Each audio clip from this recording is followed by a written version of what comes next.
Acho que você sabe o quanto estou emocionado por estar de volta aqui, pois esta é a única plataforma que me dá liberdade completa. Você sabe disso. O Dr. Biles nunca me restringiu ou mesmo sugeriu qualquer condição. Ele me dá liberdade completa desta plataforma, e por isso estou realmente muito feliz, pois eu não poderia estar aqui se ele não o fizesse. Agora, eu trouxe para vocês este ano uma série inteiramente nova. Eu nomeei esta primeira de O Poder da Consciência porque ela é a pedra fundamental sobre a qual toda a estrutura repousa. Nada aconteceu no ano passado para abalar essa fundação. Muitas coisas aconteceram, muitas revelações, muitos experimentos, e ainda assim a fundação permanece intacta. Para aqueles que não estão familiarizados com essa fundação, afirmamos que a consciência é a única realidade. Então, se você chama Deus de realidade suprema, esse é o nome que damos a essa realidade suprema. Então dizemos que consciência é Deus. Dizemos que consciência em ação é a imaginação. E se consciência em ação, ou Deus em ação, é o Filho dando testemunho de seu Pai, então chegamos à conclusão de que a imaginação é esse Filho. Não tivemos nada neste ano, como lhe digo, que perturbasse essa profunda convicção. Nós olhamos para o mundo como, eu diria, uma manifestação de consciência, e todas as vastas condições dos homens, mais revelações de estados individuais de consciência. Nós distinguimos entre a identidade individual e o estado de consciência que ela ocupa. Você é um ser eterno. O você real é o você imaginativo, personificado para nós em nosso Evangelho como Cristo Jesus, mas o homem não sabe disso. Mas este é o seu ser real. Este ser é sua imaginação maravilhosa. Quando falamos da revelação do estado, queremos dizer simplesmente que o estado em que o seu eu real permanece por um momento, se objetiva como a condição e as circunstâncias da sua vida. Se você está insatisfeito com as condições de vida, não há maneira possível de mudá-las, a menos que primeiro mude o estado a partir do qual você vê o mundo, pois o estado a partir do qual um homem observa o mundo determina o mundo que o homem descreve. Pois o mundo que é descrito a partir da observação deve ser, como assim descrito, relativo ao observador que o descreve. De uma forma muito simples, se eu lhe perguntasse agora onde fica San Diego, e você respondesse a cerca de, eu diria, aproximadamente 130 milhas daqui. E então eu fizesse outra pergunta, onde fica Santa Bárbara? E você respondesse, a aproximadamente 100 milhas daqui. Bem, não preciso ser um Einstein para lhe dizer onde você está, pois se você me disser onde esses dois estão, e um estiver a 100 milhas daqui em relação a você, e o outro estiver a 130 milhas daqui em relação a você, eu sei que você deve estar em algum lugar nas proximidades desta cidade de Los Angeles. Agora, a mesma lei vale para qualquer descrição que você faça do mundo. Se eu lhe pedir para descrever seu mundo socialmente, e eu ouvir atentamente sua descrição do mundo, você estará me revelando sua posição no mundo social. Se eu pedir para você descrever intelectualmente, financeiramente, espiritualmente, você pode não saber, mas a descrição que você oferece do mundo está revelando para mim que ouço, ou para você mesmo se você estiver atento, aquele estado particular de consciência do qual você vê o mundo. E você continuará a ver o mundo como você o vê agora, a menos que você mude seu estado de consciência. Agora, há certas palavras que, no curso do uso prolongado, reúnem muitas conotações estranhas. E assim, no curso do tempo, elas deixam de significar qualquer coisa. Tal palavra é o subconsciente. Tal palavra é, também, e não se choque, tal palavra é Cristo Jesus. Não há duas que tenham a mesma opinião da palavra, a mesma definição ou humor da palavra. Vamos agora dar uma olhada na palavra subconsciente e ver como ela é definida para nós. Esta é a definição que nos é dada em qualquer bom dicionário. É aquela porção do estado mental não diretamente dentro do foco da consciência, mas capaz de ser chamada para tal foco pelo estímulo apropriado. Agora, essa é a definição desse reino fabuloso. Agora, vamos dar uma olhada na reivindicação feita para esse reino. Nossos cientistas mentais, psiquiatras e psicólogos de hoje se referem a essa região como o poder criativo do homem, que tudo no mundo do homem é determinado pelas atividades da mente subconsciente, que o próprio homem não tem absolutamente nenhum controle sobre as atividades dessa região, a menos que primeiro entre em um relacionamento com ela. Pois aqui está uma região que eles chamam de subconsciente, outros a chamam de inconsciente, e outros ainda falam dela como inconsciente coletivo, mas eles reivindicam para ela um poder criativo que molda o mundo exterior em harmonia com o arranjo interno de seu eu. Então eles lhe dão estrutura, realidade, forma e afirmam que sua estrutura determina a estrutura externa que observamos e chamamos de única realidade. Que qualquer modificação na estrutura interna dessa região profunda resulta em mudanças correspondentes no mundo objetivo externo. Mas então eles nos deixam à mercê de ti, a menos que possamos encontrar o truque de entrar em um relacionamento com ela. Agora, voltemos ao Evangelho. O que é dito sobre o personagem central do Evangelho, aquele a quem me refiro como Cristo Jesus? É dito sobre essa figura central que todas as coisas foram feitas por ele, e sem ele nada do que foi feito se fez. Todas as coisas, não poucas coisas, todas as coisas, inclui tudo. Leio o meu Evangelho cuidadosamente e descubro que de dentro para fora está a ordem do universo. No 7º capítulo de Marcos. Não é o que entra que contamina o homem, mas o que sai do coração. Seja para o bem ou para o mal. Não apenas o bem sai, mas o mal também pode sair. Todas as coisas vêm de dentro para fora, o que entra não pode contaminar o homem, somente o que procede do coração do homem pode abençoá-lo ou contaminá-lo, que há algum poder criativo no homem que constantemente molda o mundo exterior em harmonia consigo mesmo, e esse poder criativo é descrito para nós como Cristo Jesus. Agora, vamos dar outra olhada no que eles nos ensinam. Que há um método que eles usam para bisbilhotar as profundezas desta região, que quando um homem está dormindo, eles usam o método dos sonhos para bisbilhotar as profundezas. Pois a Bíblia nos diz isso de capa a capa. Em um sonho, quando o sono profundo cai sobre os homens, então ele abre os ouvidos dos homens e sela suas instruções. É dito a você que Deus fala com seus profetas principalmente em sonhos.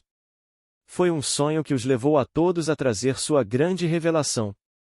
É dito a você que esse homem sábio, o mais sábio de todos, recebeu a promessa de riquezas, vida longa e grande poder, e eis que Salomão acordou, e foi uma visão na noite.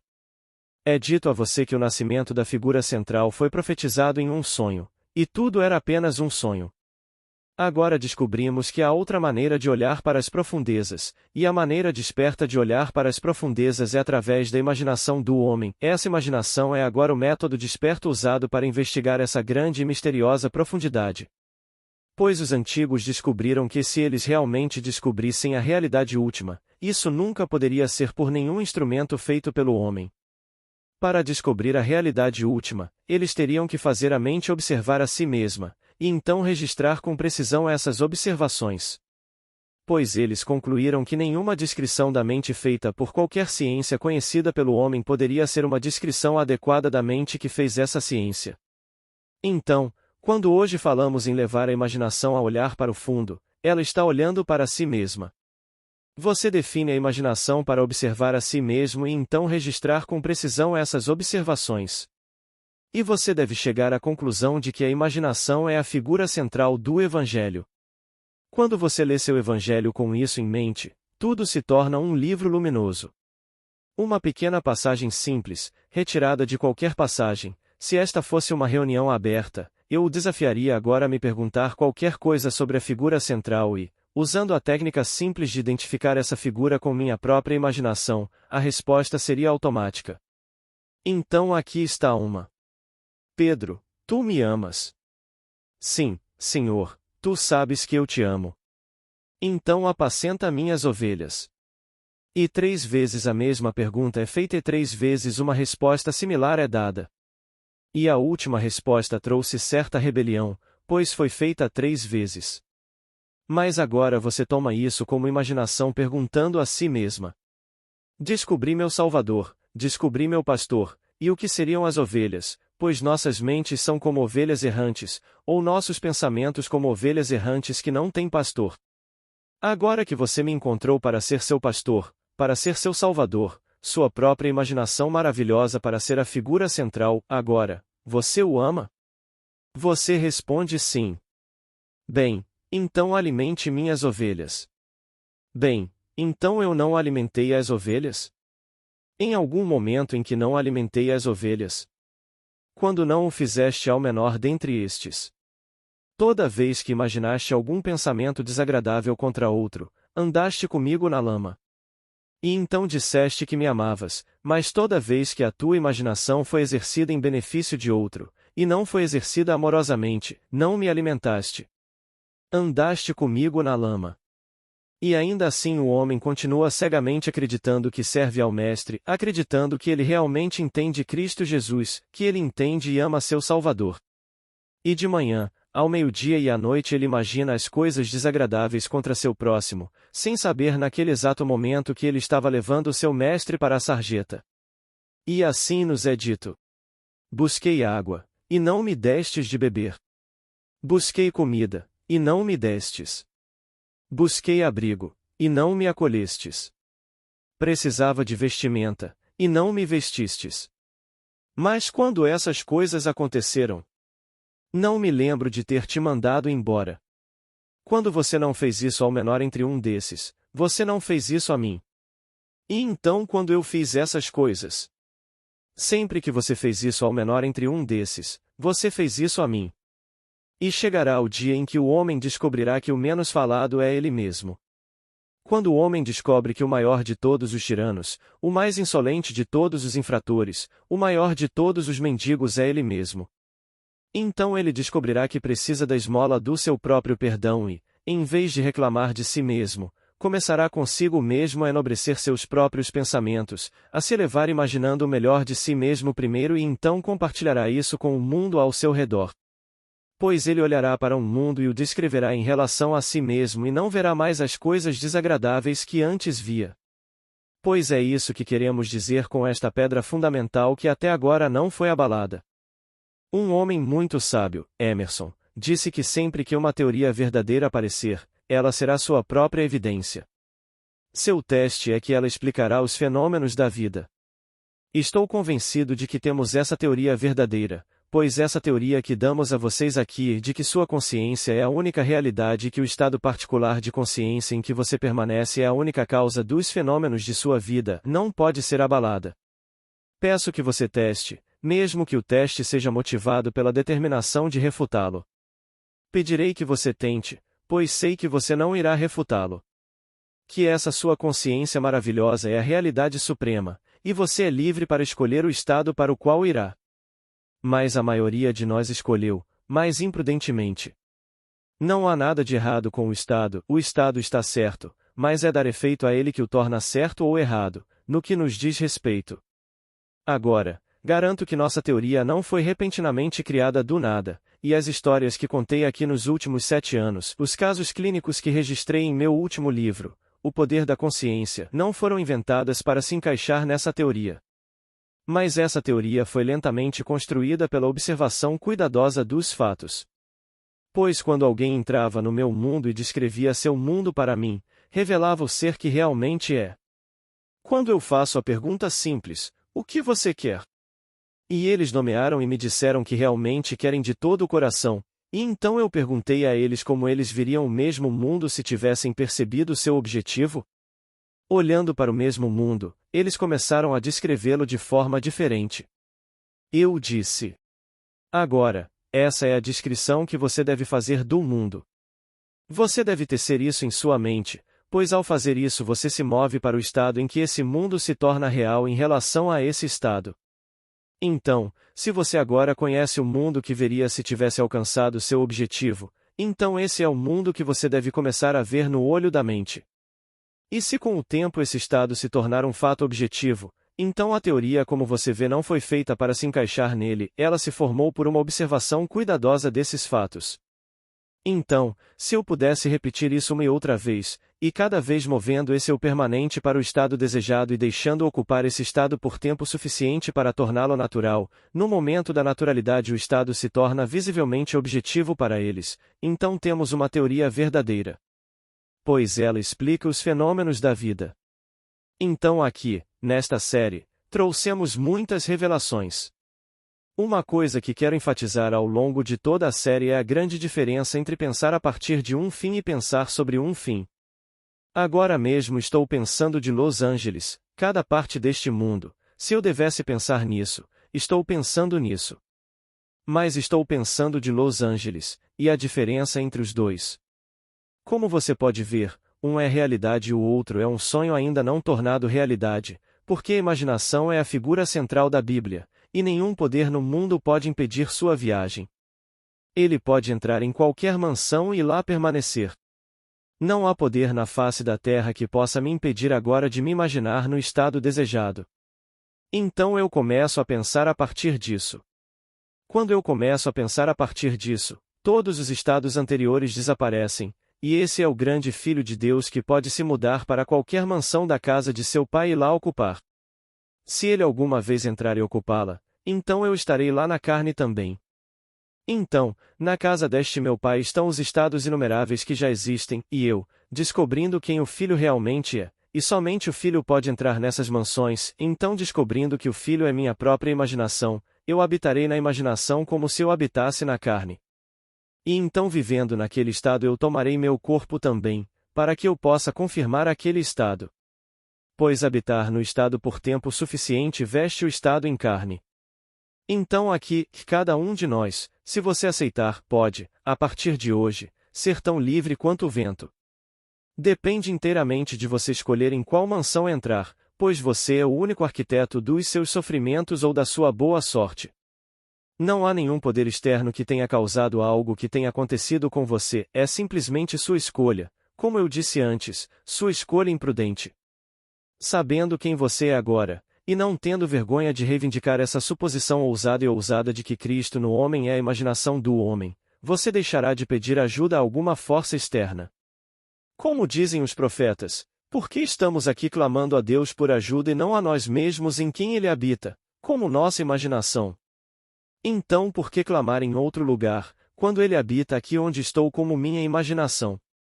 Pois há algum poder que me impeça de imaginar que sou o homem que quero ser? Para que eu realmente o vista com um sentimento de realidade. Se eu puder vestir esse estado imaginado com toda a sensibilidade vívida da realidade, então, no final das contas, eu o vestirei de carne, pois essa é a lei, de dentro para fora. Se você for ousado o suficiente para aceitar, você se libertará hoje. Se você ainda é tímido, posso sugerir que volte e leia o 7º capítulo do livro de Marcos, onde você deve então manter vivas as tradições dos homens e ignorar a lei de Deus. Então os homens lavam os copos, e lavam os potes, e prestam toda a reverência externa às coisas conhecidas como tradições dos homens, para que sejam vistas pelos homens e sejam consideradas sagradas. Mas eu trago, disse ele, a lei de Deus e nenhum homem parece ouvi-la. Não sabeis vós que sois o templo do Deus vivo e que o Espírito de Deus habita em vós? Você já ouviu estas palavras: Cristo em você é a esperança da glória, não algum Cristo sem, mas Cristo em você é.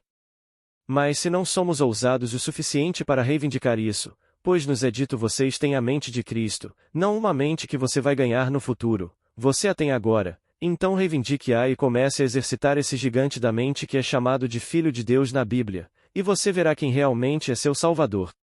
Agora, posso dar-lhe alguns de seus títulos, pois todos eles foram tirados da Bíblia.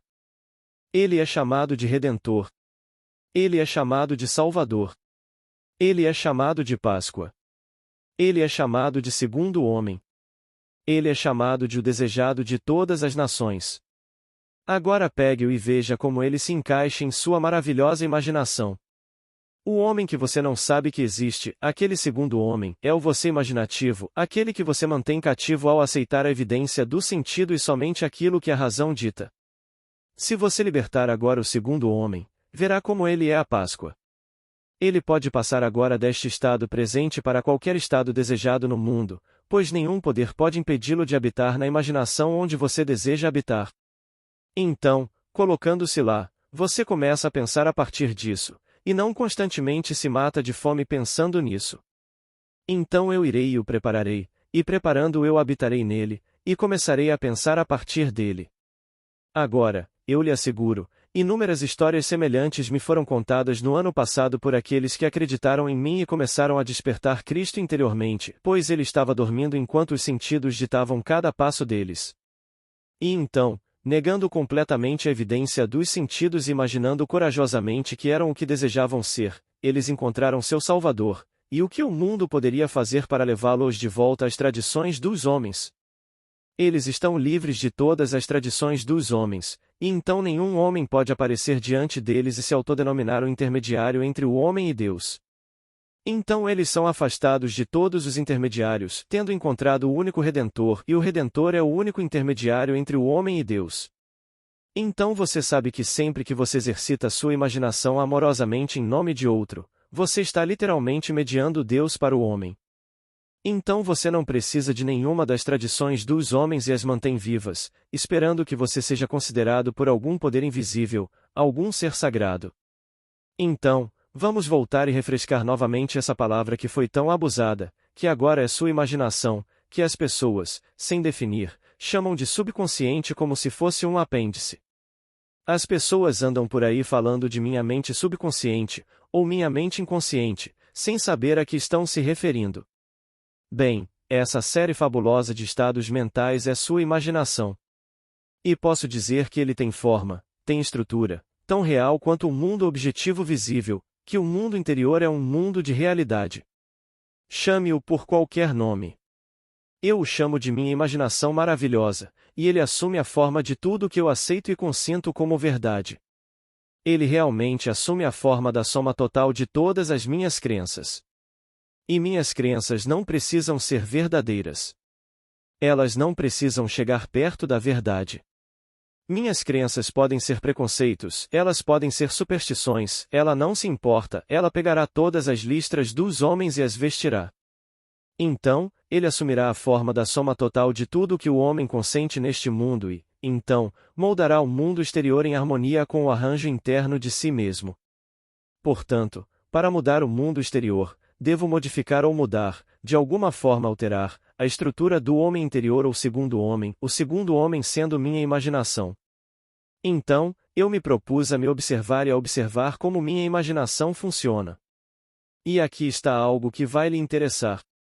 Observo que ele sempre se move de acordo com o hábito, que é um ser de hábito, e então se eu entro no hábito de pensar os pensamentos desagradáveis, isso se torna muito natural. Então eu escuto apenas o que é crítico do outro. Eu escuto apenas o que não é cheio de elogios, o que julga duramente, e então de acordo com o hábito ele se move ao longo desses caminhos. Agora, se eu não gosto do mundo exterior, e eu realmente acredito que isso é causado pela estrutura do homem interior ou segundo, então eu devo mudar sua semelhança, mudar sua forma, observando como eu reajo a tudo que é desagradável, e como eu não estou interessado no louvor de outro. E então começar a alimentar minhas ovelhas, começar a mudar meus pensamentos, meus sentimentos, meus humores em relação aos outros, e conforme eu começo a mudar minhas reações às pessoas, eu descubro que estou mudando a estrutura do Filho de Deus. E então eu automaticamente produzo mudanças correspondentes em meu mundo exterior. Se você realmente gosta e é corajoso o suficiente para aceitá-lo, eu lhe prometo um mundo jamais sonhado por nossos sábios, pois até mesmo o sono não será mais o inconsciente que é para a maioria das pessoas no mundo. Esse sono se torna apenas uma porta de entrada para o mundo onde esse você real, o segundo homem, realmente vive, se move e tem seu ser. É um mundo dimensionalmente maior, e você entra nele rapidamente na meditação, ou noite após noite no sono, e você encontrará oportunidades que ofuscariam o sonho mais louco dos homens aqui. Então, peço que você realmente acredite nisso e tente, no curto intervalo de 4 semanas enquanto estivermos aqui, provar isso para que você possa me contar as coisas que aconteceram com você, colocando em prática esse poder da consciência. Aprenda a se tornar consciente, a qualquer momento do tempo, do seu desejo realizado. Assuma o sentimento do seu desejo realizado e aprenda a se tornar intensamente consciente do estado realizado, para que você possa olhar para o seu mundo e descrevê-lo em relação ao seu desejo realizado. E aprenda então a sustentar esse humor. Você descobrirá com o tempo, através do movimento habitual do seu eu interior, depois de um tempo, porque ele sempre viaja de acordo com o hábito, ele se moverá através do hábito para o sentimento do desejo realizado, e no momento em que for um desgaste natural para si mesmo, ele começa a mudar o mundo exterior para refletir a mudança interna da sua mente. Agora, espero que você aceite, mas não há poder no mundo que possa obrigá-lo a aceitar. Você é tão livre quanto o vento para aceitar ou não aceitar. Se você preferir persistir na crença de que seu Salvador viveu anos atrás e morreu por você e por meio de sua morte, externa a você, você está salvo, você tem o direito de acreditar nisso.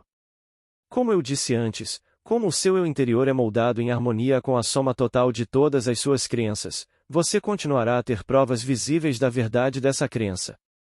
Pois você encontrará milhões crendo com você, e você acreditará que os números fazem a coisa certa, e assim você contribuirá para todas as vastas tradições dos homens.